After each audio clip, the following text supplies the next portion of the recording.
Hi, it's Andy, and today I'm bringing you my June wrap-up.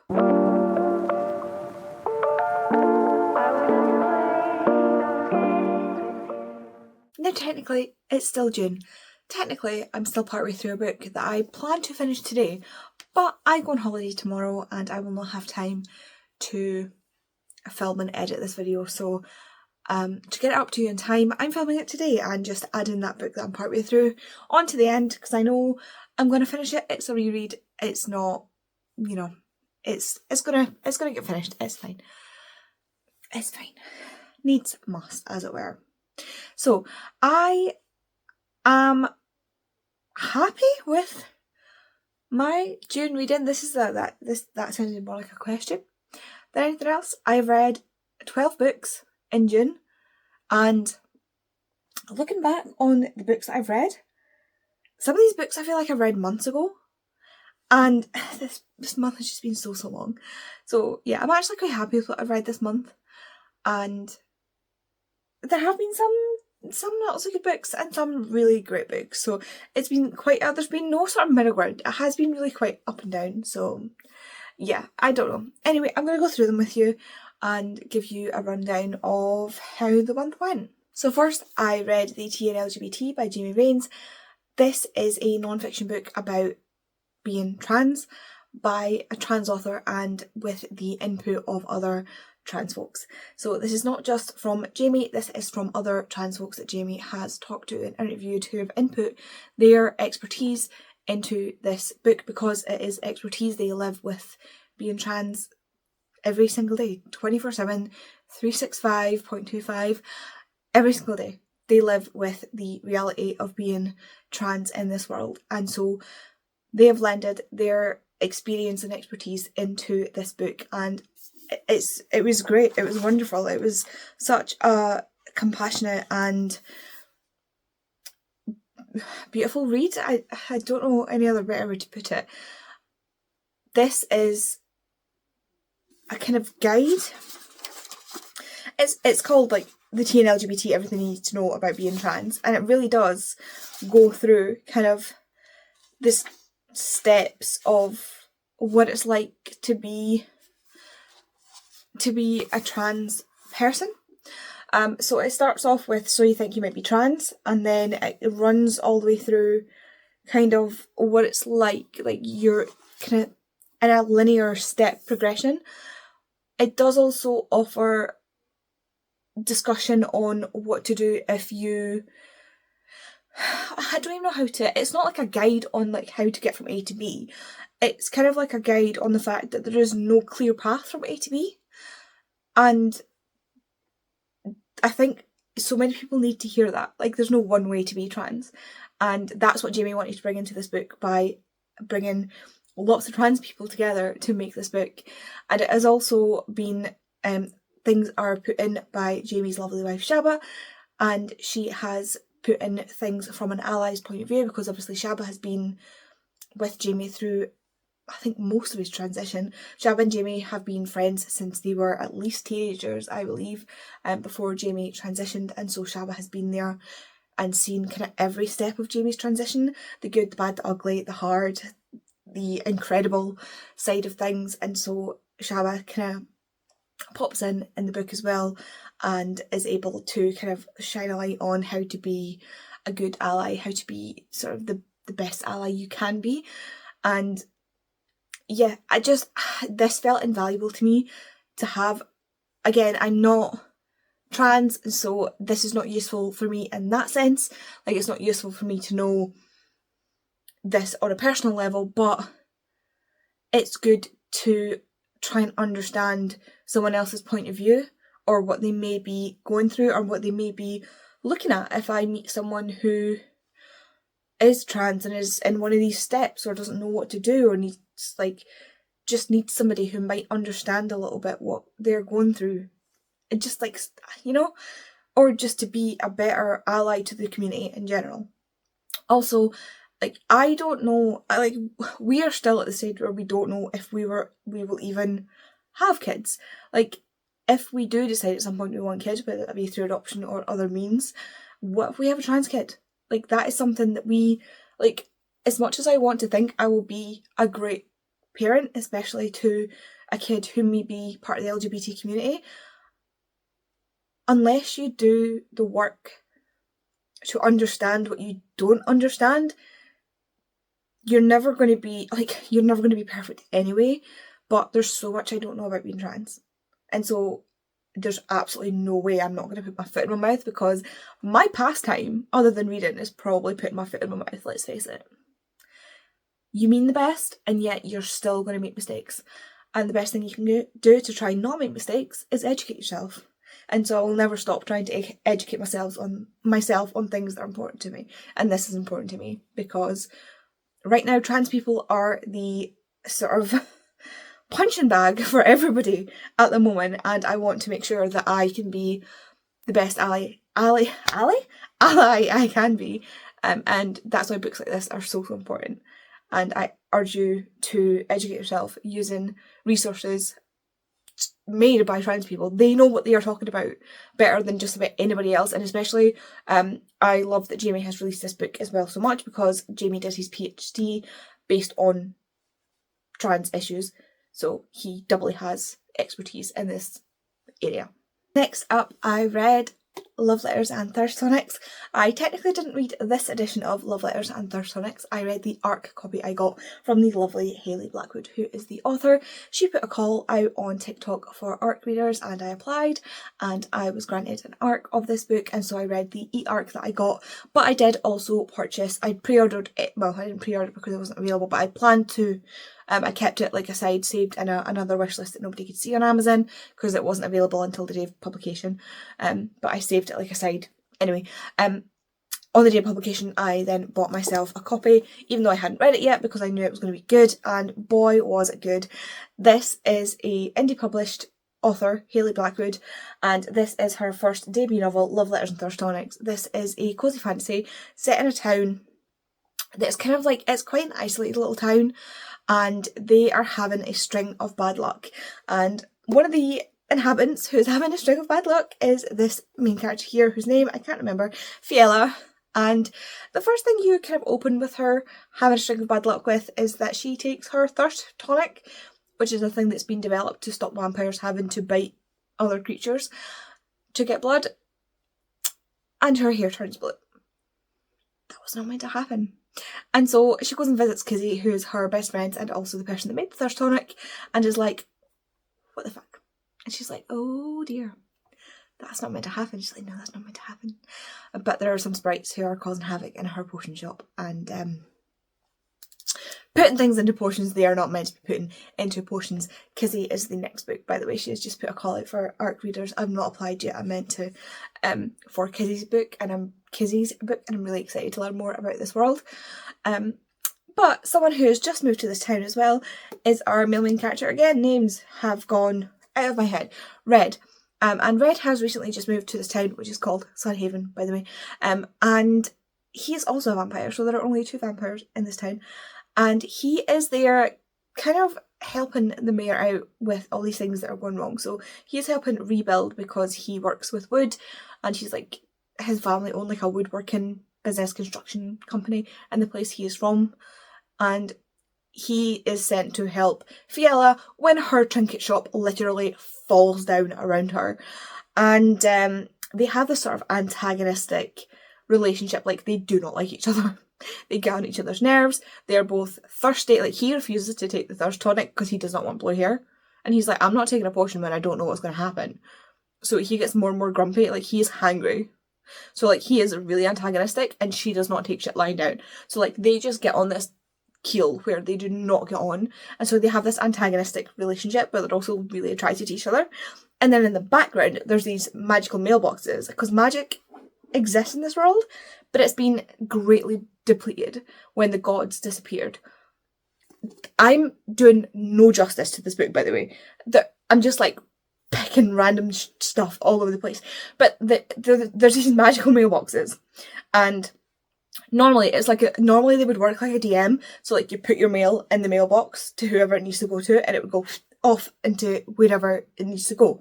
But because the magic is depleted, they don't work properly, and so nobody uses them anymore. But Red sees one where at the place that he is working at. And he's like, huh, that's weird. I don't trust it. And then Fiella sees it one night and she sees a sign on it that's like, you need to write a letter and send it. And she's like, huh, well, I'm not one to, ignore a literal sign. So she writes a letter and Red finds it. And so Red writes back. And they start writing back and forward to each other and they have no idea who's writing to who. So they've got this one relationship where they are talking to each other through these letters. And then they've got another relationship where they're working together on this trinket shop. And they are absolutely antagonise each other. They do not like each other. But in the letters, they are falling for each other. And it's so... I love that dynamic where they have their walls up in one sort of side of it. And they're giving each other the cold shoulder and just really trying to get on each other's nerves and stuff. And then the other, they're seeing the real person. And eventually when they find out, obviously everything goes, ugh, and it's just, nah. Sorry. I'm all over the place because this book was so good. There are so many things about this book that's just I wish this was 100 pages longer. I want there to be several characters with their own book. I want this to be a series. It's going to be a series of companion novels because Kizzy gets there's another book with Kizzy in it. The way this ended, I'm there's so much more to this world. I don't know if you just heard him bark downstairs, but I think he's getting fed. Because he just let out a bark. He's really excited bark and it was really funny. Sorry. But I want to know more. I want to sit there and pick Hayley's brain about this world because I'm so excited. I'm so excited. Anyway, next up, I know this was last month's book, but it's been a time. We all know I've been medically impaired. And so yeah, I read Magic Study. Magic Study is the second in the Chronicles of Ixia book, which means it was the second in our Chronicles of Ixia read along, which I will tag down below. This follows Yelena as she goes on her next steps. And I don't want to say anything because spoilers for the first one. I really enjoyed this a lot more than the first time I read it because just me with fantasy, I always know things more the second time I read it and further because I already have a base of an understanding and then I get to then build on that because me and fantasy, we don't get along very much. I hated characters more that I disliked the first time. I loved characters more that I liked the first time. We talked about it in the live show. If you want to go, it was on Tori's channel. If you want to go watch that and see my thoughts, I was so ill during that live show. I was just shooting from the hip. It was great. But yeah, I am so excited to do the Fire Study live show and then we go into the Glass trilogy, which I've never read yet. So I'm so excited. But yeah, so Magic Study, beautiful new cover, gorgeous. And yeah, I definitely enjoyed this a lot more this time than I did the first time. Next, I found a new favourite book, and that is In Memoriam by Alice Wynne. If you saw my vlog on this, you know that I have so many thoughts about this book, and I could talk forever about this book. This book was absolutely incredible. This sparked back my love for historical fiction. I was going to say World War II historical fiction, but it's not. It's World War I historical fiction, but this is how I want my war fiction written. This book is so incredible. It is about these two main characters. One is half German, half English. One is Jewish, and they both go to this school in England. They're both English. Both go to this school in England that is an Eton-esque school. Eton, I can't even say it because I'm Scottish. Eton does exist in this world, but this school is called Pre-Shoot, and it is that kind of private public school type thing where think Downton Abbey, if they had male children, this is where they would go. It is set around the same time, so obviously Downton Abbey, you see World War One, so but they're only 17 and one just turns 18 when the war breaks out, and so they go to war for different reasons. But what they don't realise about each other is that they're both in love with each other, which at this time they've only just stopped hanging people for being gay. So there's that to handle as well. And in this as well, Alice doesn't hide away from the horrors of war. She doesn't overly use it. Like, she doesn't use like the gross, bloody, gory, nasty side of it in a way to shock you and horrify you and make you feel sick like some war books do, but she digs deep into the psychological horror of it, like the way that you would see like these boys go into war all like gung-ho and ready to fight for their country, and then they come back haunted, they come back different, they come back having seen stuff that nobody should ever see. And she does it beautifully and masterfully, and she does it in a way that sticks with you, and you can only imagine how your brain can function after seeing some of the things that these boys must have seen. Like, honestly, this is absolutely masterful. I cannot praise this book enough. Like, I went on and on and on in my vlog when I read this book. I genuinely, this is one of the best books written about war that I've ever read, and written just about like humanity and the human condition and our relationships with each other. Because, like I say, one of these characters is half German. His mother asks him to go to war because she wants them to appear more English. She wants like her friends to stop shunning her because she has a German name, and in doing so, to stop her from being socially like shunned, she sends her son into a horror that will live with him forever. Like, and his cousins are on the other side of this war. Like, he knows that the men he is shooting at, he knows these men. He knows that his cousins are on the other side. He knows that this war is not person to person. He knows this war is government to government. He knows this war is extremist to extremist, because the government and the people that are doing this, like, it's got nothing to do with the everyday people. And it's just, oh, so beautifully crafted. And the way she uses the in memoriams as well. So the in memoriams are from, or utilise their way from a school newsletter. So this is the newsletter from the pre-shoot, from the pre-shootian. So the pre-shoot is the school. And so this is like a section from the newsletter before the war starts. And then this is the announcement in the London Gazette of the war starting. And this is the very first page. And then the next is from the pre-shooting again. And these are the boys from the school that have died in the war, or are missing in action. Or you've got killed in action, died of wounds, and then wounded. And then you've got a couple of in memoriams. And throughout the book, she continues to throw in memoriams and lists of wounded and killed. And she purposely found schools schools in England, these types of schools, and took the, if not names, the numbers of these boys killed, and I will call them boys until I will die on this hill. The eldest of them were in their like mid-20s, 25, and that was very, very rare, because they were sent to war, some of them as young as 14. Like I say, these characters were 17 and 18. They did not know what they were walking into. They did not know what they were going towards. They were children. You know, your whole prefrontal cortex doesn't really mature until you're 25. I remember what it was like being 17, 18, 19. I can't imagine going to war and seeing some of the things that people saw back then during the First World War. It was hell. It was hell on earth. And the things that are being described are things that things that happened, but things that I've never been taught about, never been told about, things that I was not aware of. Even down to things like the way mud would develop in no man's land in parts of it, and the mud would get so wet from the rain that it would swallow people like quicksand, and there was nothing they could do, and they would just watch people die because they couldn't get out of the mud. It's absolutely horrendous and absolutely just. And I studied forensics. Like, I went at 18 years old to university, and learned about some of the most horrendous things that people can do to each other.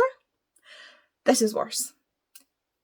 And honestly, one of the best books I've ever read in my life. Next up, I reread a book because I just needed it. I needed it in my life again, and that is Reckless by Elsie Silver. This, again, is one of my favourite books of all time. This is my favourite book in the Chestnut Springs series. This follows two characters who we meet previously in the book, and I don't necessarily want to say who they are, because It's a little bit of a spoiler.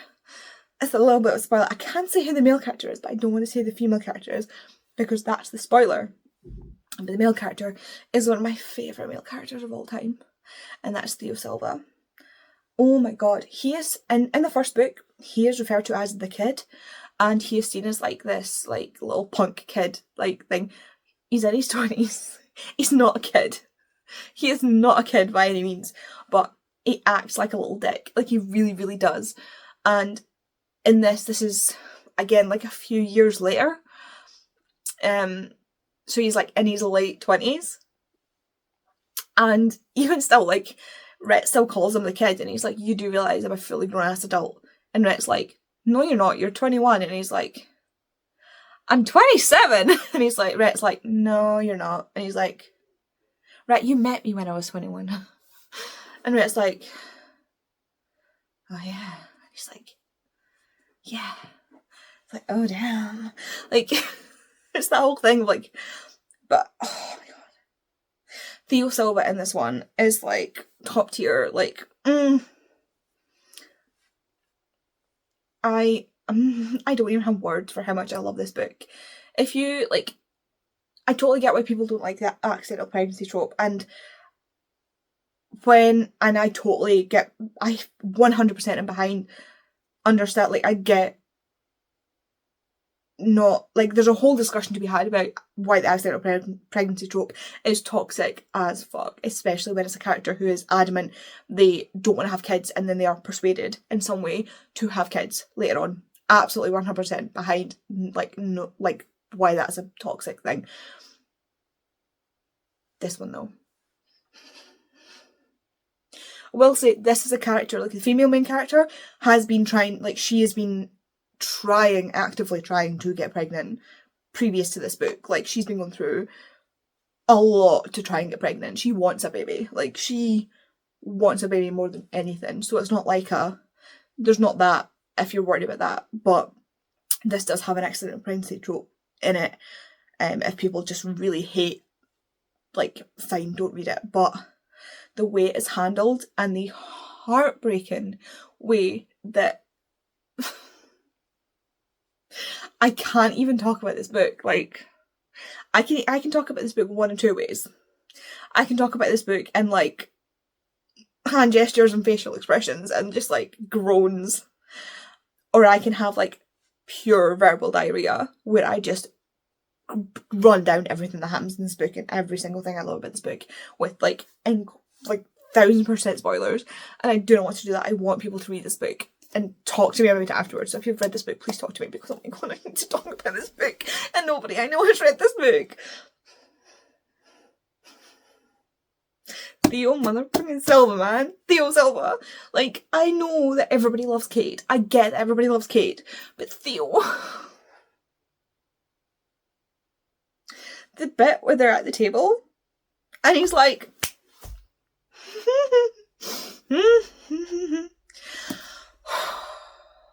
if you need to get you a man like Theo Silva. Like, I've said nothing, and I've said everything in this bit, in this section about this book, and I'm going to put this book down before my head explodes like a mushroom cloud. Next, I read Can't Spell Treason Without T, and this is such a great book. The more background lore I get on this book, the more I love this book. So this is by Rebecca Thorne, which is a pen name.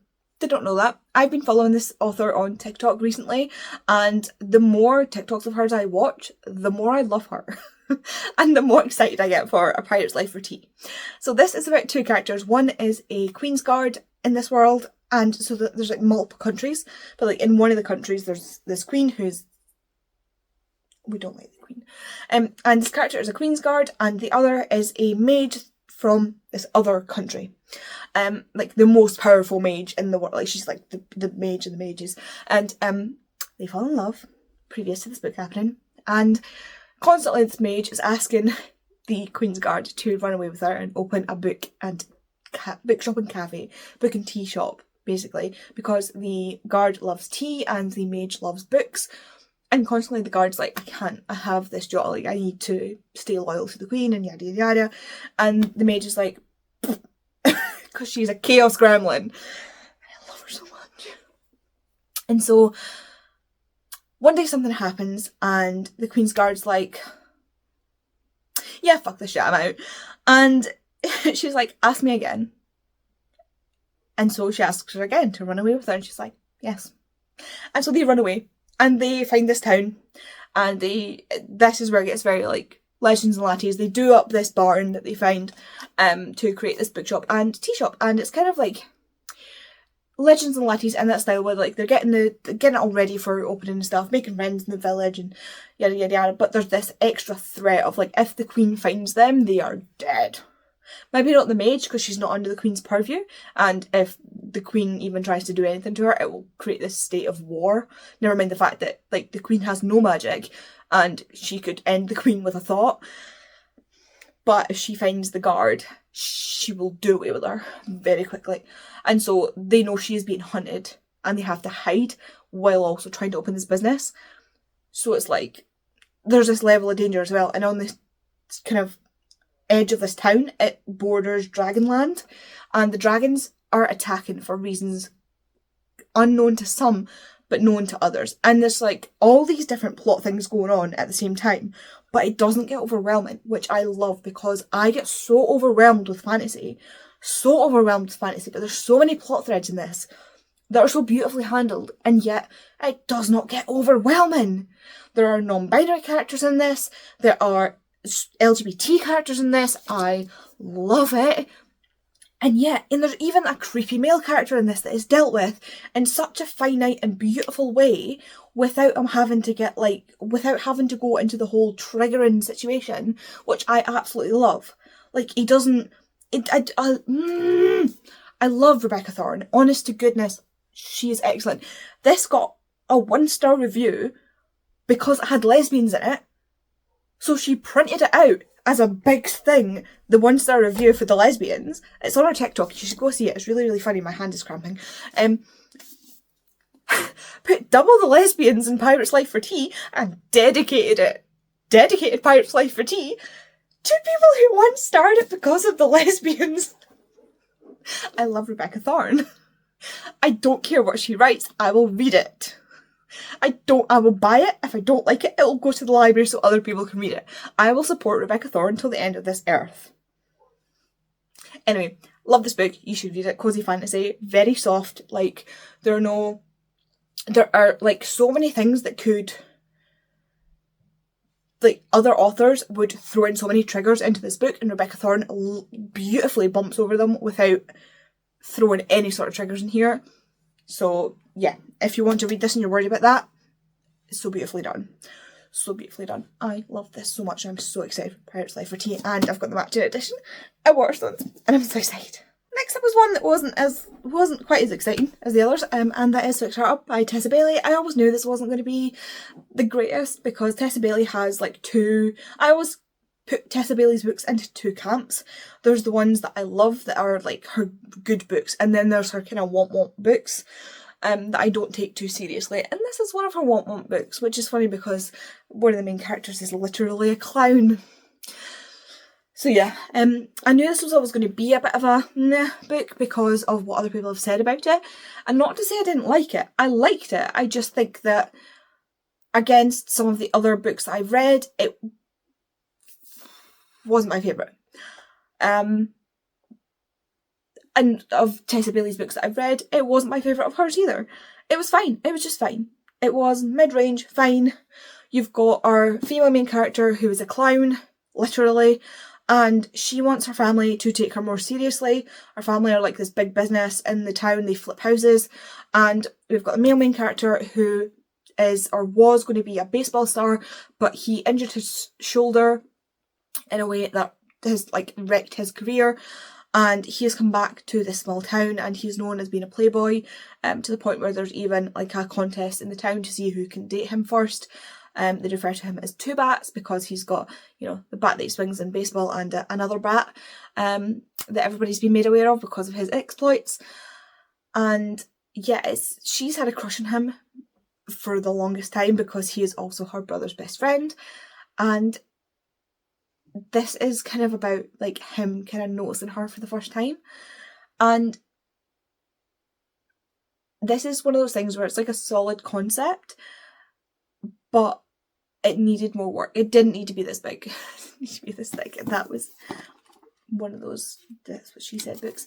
That's what she said moments. I can just hear Becca now. Yeah, so solid concept. Love the discussions that it started having about him and how he was brought up with his dad and how in an abusive household. The discussions it had about her being the youngest child wasn't really appreciated. You know, that her family had their nuclear family, they had their boy and their girl, and then she came along and was kind of like, she got all the hand-me-downs. She was never given new clothes despite the fact that her family were rich. She was always kind of overlooked and seen as a joke, and so she made that into her career. She became a clown. There was a start of so many discussions, and I feel like this could have been a real, I don't know, this just felt like it almost did what I wanted to do, you know? But it was fun, it was funny, it was a good time. It was a good time, and I enjoyed it. Next up was one that surprised me a little bit, and that was Thunderhead by Neil Shusterman. Now I say surprised me a little bit because I feel like I expected to enjoy it. I did, because I enjoyed Scythe. I knew from Scythe that I was intrigued by the world. I was intrigued by what was going on in the Scythedom and what was going on in, you know, the world in general. But this introduced me to the Thunderhead. And my god, did the Thunderhead not just become my favourite character. This is the second book in the series, so again, I'm not going to go into spoilery territory. My tongue has stopped working, apparently.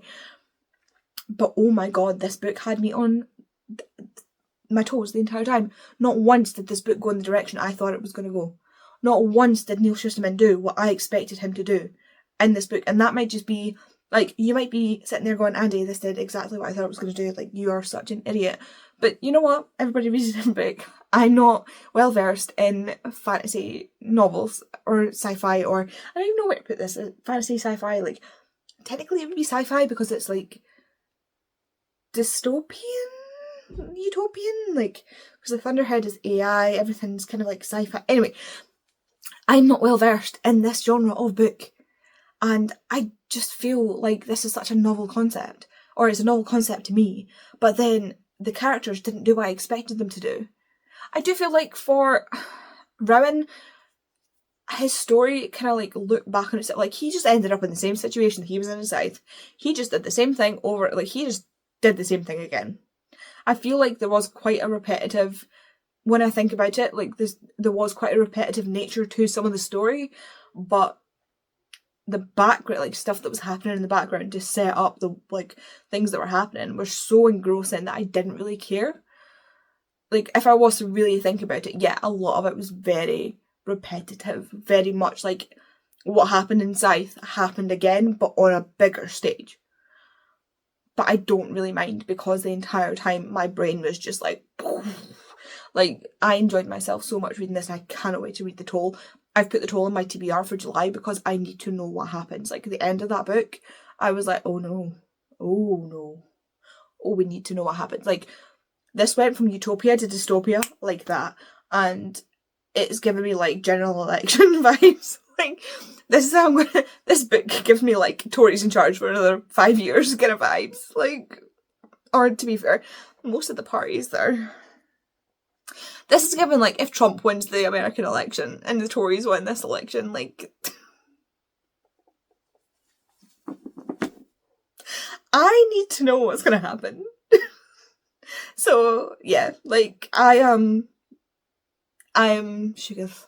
Next up, I read The Mystery at Dunvegan Castle by T.L. Huchu, and again, this one was, it did not go where I thought it was going to go at all, and I loved it so much. These books just keep getting better. The first one, I read it and I was like, yeah, okay, it's fine. The second one, I was like, first I was confused because it didn't really go the direction I thought it was going to go, and then by the end of it, I was like, oh, okay, I like this. And then this one, I'm just like, whoa. Like, I'm really enjoying this. I thought this was the last one, and now I'm kind of hoping it's not. Like, this follows Ropa as she goes with her mentor, Sir Ian Callender, to Dunvegan Castle for this big meeting of Scottish magic. And Dunvegan Castle is somewhere I've been on Skye, and it is this beautiful castle, these gorgeous gardens, and it's described in here so well, I think. The way like the gardens are set out, all these different gardens and the different styles and things like that, and they end up kind of trapped because there's been a heist and a murder, and the Certain calendar sets this sort of thing, so like they're literally trapped under a dome. It's like no one's getting out, no one's getting in until we figure this out. And Ropa, you need to figure it out because I can't, because I'm holding this thing down. And she's like, shite. Which is basically just Ropa's whole attitude.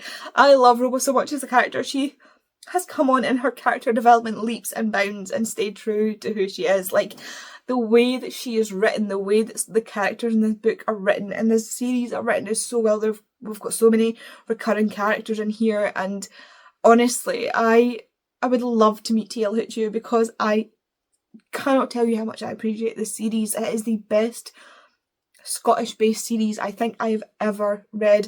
You have seen me talk about how much I despise when non-Scottish authors write Scottish characters and write things based in Scotland. Well, T.L. Hoochoo is Scottish, and so it shines through how well Scottish authors can write Scotland.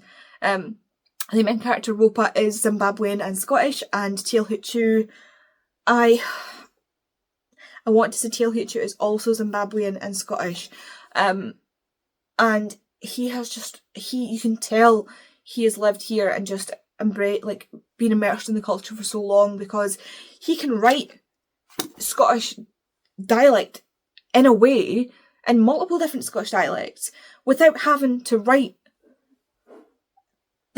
like the dumbass way that so many American writers write. Like, I cannot praise how this book is written enough. Like, the writing style, I cannot praise it enough. This is an excellent YA series.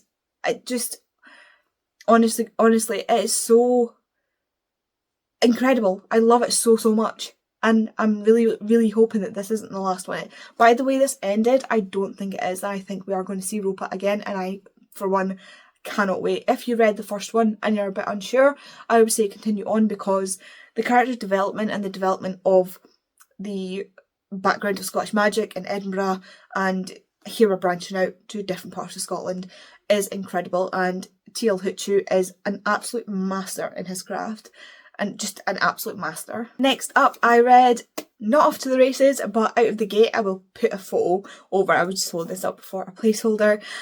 So I read Out of the Gate by Elsie Silver. It is in the back of this, and that is book 1.5 in the Gold Rush Ranch series. I can't say it fast. It is the novella of how the dad of the male main character from the first book met his wife. So the owners of the ranch, how their parents met. And it's the only one I've not read in that series.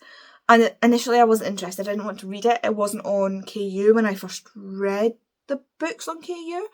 And I was like, I'm not going out looking for it. I'm not interested. I don't want to buy it. I'm not having it. But with the reprints, which is what these are, this is a reprint of the series.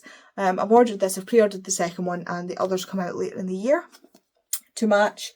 Put it away now. So they've reprinted this to match like these, and to match Wild Love and Wild Eyes, just to make them these beautiful, pretty editions. Which is also why Out the Gate gets this like ebook cover as well. So this is a novella just to tell sort of their story, and I hadn't been interested in reading it, but because it's in the back of that book, I was like, do you know what, since it's there, I'm just going to read it. And I cried. I'm not gonna lie, I cried. This is a age gap romance. They meet initially when Ada is 10, because her family owns the ranch, and Dermot is employed at the age of 20 or 20, I think he's 20, and he thinks nothing of her. She is just the ranch rat, she is just the boss's kid, and so he toddles off, goes and does his work, and she is besotted by him for the rest of her life. Basically, she's just totally in love with him, and she grows up just still being besotted by him. And when she is 18 and he is 28, he must be 28, he goes off to the army. And the night before he was getting ready to ship out, she corners him on his porch and tells him that she is in love with him and kisses him. And he is like, whoa, whoa, whoa, whoa, whoa, whoa, whoa, whoa, what the hell? And he's like, no, absolutely not. What the hell? And she runs off heartbroken. And then for the 3 years that he's away in the army, when he doesn't see her, doesn't speak to her, doesn't have any contact with her at all, he spends that time ruminating about that kiss and about her and the heartbreak in her eyes, and just thinking about her for those 3 years, and writing to her but never sends the letters. And in that 3 years he starts to fall in love with her. And when he comes back, he is faced with this whole thing where he's like, crap, I'm now attracted to her. She's still the boss's daughter. I'm still 10 years older than her. I've still known her since she was 10 years old. This is weird.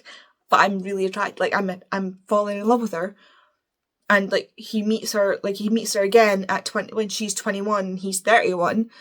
And she's now a university student. She's on the ranch trying to tame this horse, and like she's this capable adult, like she is, and she's like hissing and spitting in his face because she's mad at him for not speaking to her for 3 years, even though he was in the army. But he's also now dealing with things like PTSD and nightmares, and not being able to hear like a loud bang without hitting the dirt, because it takes him back to being, you know, in amongst guns and bombs and things like that. So he doesn't think, despite everything else, he's good enough for her. And it's kind of about them dealing with that, because she is still in love with him, and them spending so much time together trying to tame this horse kind of like makes them, it's like forced proximity almost, kind of like realise how much they want to be with each other. And it's just like, I'm a sucker for things like that, like, but he's like, she's like, why is it a problem? And he's like, I've known you since you were 10 years old. That's weird. He was like, I never thought of you like that until you kissed me. And then I was like, oh wait, she's an adult. Oh wait, she's like an adult human that's attracted to me, that I find attractive. Like, that's the first time he thought of her like that. Like, but he was like, oh my god, what are people going to think? I've known her since she was 10. Like, like, he was so worried about that it held him back from being like, it's a whole thing. Like, it's a whole discussion they have in it about it being weird that he's known her, and despite the fact that he never took any notice of her. I don't know. Like, it's a whole thing. But yeah, I really enjoyed it, and the discussions they have about, even in a novella, it was a 96-page novella, and even still the discussions they have about mental health and stuff like that was just beautiful. I love Elsie's writing. I really, really do. Next up, I read Girl, Goddess, Queen. This is going to mess with my white balance. It's just so shiny. And this is the Waterstone Special Edition that I just had to get because it was so beautiful. I'm so glad I did, because this is a Hades and Persephone retelling that I'm going to just... Sorry, excuse me. This is a Hades and Persephone retelling, and this is incredible. Like, I love the... Sorry, I don't know what my hair's doing. I love the catch line that it's got in the back. Thousands of years ago, the gods told a lie. Persephone wasn't taken to hell. She jumped. Like, what? This, B. Fitzgerald, I will read anything you write now. This book, again, it was like Thunderhead. It didn't do anything that I expected it to do. This is a Hades and Persephone retelling, but it's a Hades and Persephone retelling that takes control and puts it into Persephone's hands. Like, we all know that Hades and Persephone are kind of like the couple goals of the Greek pantheon, because the rest of, and that's the whole point of why, kind of, here we go, why Persephone chooses Hades in this. Oh my god, stop. My hair is getting on my nerves, sorry. So, Persephone, or Corey, as she's known in this book, because she was Corey before she became Persephone, Corey is about to be married off for Zeus's political gain, because Zeus is her father. And Zeus is just as bad in this book as he is in Greek mythology. And she's like, no, I'm not doing this, no. But she is stuck on Sicily and she cannot leave and nobody can enter without Demeter's permission. Except nobody thought to ward the underworld. And so she finds a way to get down into the underworld and she forces Hades to hide her, basically. And this starts them on this really antagonistic relationship. So she doesn't like him and he thinks she's a spy from Zeus. Like, she just thinks he's an asshole, but he thinks she's a spy from Zeus. And so they have this like antagonistic relationship at first, and then eventually they have like this mutual respect, and then they develop this friendship. And the reason she chose to go to Hades, to run to Hades in the first place, is because he's the only god who doesn't have stories of all these things that, you know, that Zeus and the others do. All the, like, horrendous behaviour, shall we say. And it's true, in Greek mythology, if you look at it, Hades is pretty well behaved in comparison to the other gods, and loyal to his wife. And so Hades in this as well, he is only 2 years older than Persephone, or Corey. I'm going to call her Persephone, just for continuity. He's only a couple of years older because of the way he was frozen in time by Kronos. So he is also quite young and he kind of just wants to be left alone. There's discussions in this as well about masculinity and femininity in a way that I think is just beautiful. The way miscommunication works in this, like, there is miscommunication in this, but it's not it's like a mutual pining miscommunication that I love. They kind of go from like antagonistic to friends to lovers. This book, honestly, this is a beautiful sort of YA closed door fade to black kind of romance. So if you're looking for something that you want a romance, like a really good tense romantic romance, sweet romance, like when you know they really intensely love each other. Like, there's also discussion in this about the different kinds of love, because love is not just one thing, there are different forms of love. And Persephone even thinks about the fact that she feels these different kinds of love for different people, and she feels these different kinds of love for Hades. She even, like, she's like, oh yeah, like, I love him, but only in like this way, like this playful friendship kind of love. But then she starts to understand that, oh no, I actually love him in Eros and Philia, and like these different forms of love that you can feel for people. And it's just, the research that went into this book is absolutely phenomenal. And it is a good closed door romance. Like, if you don't want people like bumping uglies on page, if you don't want to hear about like the sex happening on page, this is an excellent one for you. But the tension is there. Like, but it's also like a really slow burn. It got to like here in the book and I was like, they're not gonna do it. It's not gonna happen. But like, that's how slow burn it is. Like, I'm like, you two need to realise that you love each other before I rip my hair out. But it didn't frustrate me. Like, I was still like kicking my feet and stuff. Like, they were so sweet together and so cute, and just like, I just wanted to smoosh them. These are all powerful gods and I'm just like, they're so cute. I love this so much. I loved their relationship with each other. I loved their relationship with side characters. I loved the way they respected each other and they want each other to be happy, and the way that their friendship was, because the way their friendship was developed in this was so strong. Like, they had such a strong foundation of respect and friendship in this, and that is one of the things I love about other romance novels that I read. And one of the things that I absolutely adored about this book was that level of respect and friendship, and the lack of judgment they had for each other, and the playful banter and stuff that they had.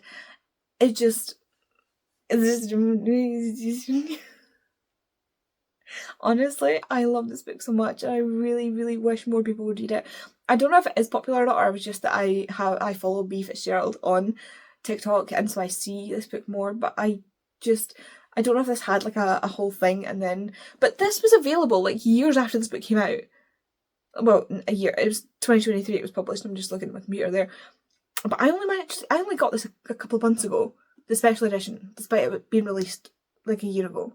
So, like people need to read this book. I promise you, you're gonna have a good time. It's so good. It's so good. And lastly, the kind of like last book that I've read this month is Meant to Be Immortal. This is about Macon, Mac, and CJ Cummings, and Mac is a hematologist. I want to say hematologist. He has just moved into his new place, and he's set up his lab in the basement, and someone burns his house down. And CJ is roped into helping out with the case when Mac realises that she is his life mate, and yeah, he has to kind of figure out what's going on when someone's trying to kill him, but he's also found his life mate and is like, oh, crap, too many things happening at once. And she's also there to investigate the police force there for a bad arrest. Lindsay Sands really said ACAB. I love it. I love that she just was like, yeah, police officers are not getting away with like doing bad things in her books. They're really not. I love it. It's beautiful. Anyway, so that's why he's got this here, because he's a hematologist. He studies blood. He is actually the one that is trying to find the solution to Vincent and Victor, who cannot drink blood from the bag. So you don't care. But in this world, you're not allowed to bite humans unless it's an emergency or you have a medical condition. So they drink blood from a bag, like they use blood bags. They have ABB, which is Arjuna Blood Bank, and they like pay people to give blood, just like any other blood bank, and they like ship it out to the immortals in this world to have a blood supply. But if you're in an emergency and you need blood, you can, because if you get to the point past like you go like mad, and like you can go like mad and you can like literally rip someone's throat out trying to get blood, and they don't want you to get to that stage. They would rather you take like a little bit of blood from someone safely than like go mad and start ripping throats out. So like in certain situations you're allowed to take blood off the hoof. That's what they call it, off the hoof. But there are certain conditions, genetic conditions, that Vincent from book 5 and Victor from, I don't know, Victor is Vincent's dad. Victor is Aish's life mate? No, Victor is Elfie? No. Oh my god, that's terrible. Anyway, Vincent and Jackie are the ones from book 5. I can't even remember what books they're from, that's fine. Anyway, Victor and Vincent have this genetic condition where it was obviously passed from Victor to Vincent, where there's an enzyme in the blood that when it is put into the bag, the enzyme dies, or the enzyme is denatured, and they can drink and drink and drink and drink from the blood bag, and it will not give them any nutrients and they will die. And so they are allowed to, or they have to, feed off the hoof, otherwise they will die. And it's discussed in multiple books that there are scientists at, as you know, labs trying to work out how to solve this problem, because it'd be much easier and much safer for them and for everybody if they could just pop a bag on their teeth and, you know, feed like everybody else. And Macon is one of those vampires, one of those immortals, one of those scientists that are doing this. But he is also Patricia's brother, Patricia, who's married to Teddy, who is from Port Henry. He's the police chief in Port Henry when we get to that arc. Anyway, I'm interested in all this. You don't care. If you are interested, you're welcome. But yeah, this is the one where I am this far through this book. I read this last night. I'm probably going to end up finishing this book today, so I'm adding it to my wrap up, because I usually read these books in one sitting, so it's not going to be very difficult for me to finish it tonight. And I don't really have much more to say about the book. I never have much to say about these books. They're all rereads, so it's just, you know, I'm just adding it to the count. So there we go. There are the 12 books I read in the month of June. I had to think about that there. obviously I won't be reading any more than that. I've still got some packing to do. I have this video to edit and post and my vlog to edit and post. I need to do Hamish's packing as well. He's just given me the fright of my life and opened the door that was shut. Like, shut. He's managed to open the door and come in beside me. Kay's just been giving him a bath, so he's not very happy. But yeah, we go on holiday tomorrow, so I need to get these videos up, so I needed to get them filmed for you, just so you've got videos while I'm away. If you want to let me know what you got this far in the video, if you leave me some kind of flower emoji down there in respect to Persephone, because honestly, that book, Persephone might have edged her way in to being one of my favourite goddesses in the Greek pantheon based on this book. I tell you, go and read it. So yeah, give me a flower garden worthy of Persephone down in those comments. Thank you so much for watching, and I will see you in the next video. Bye!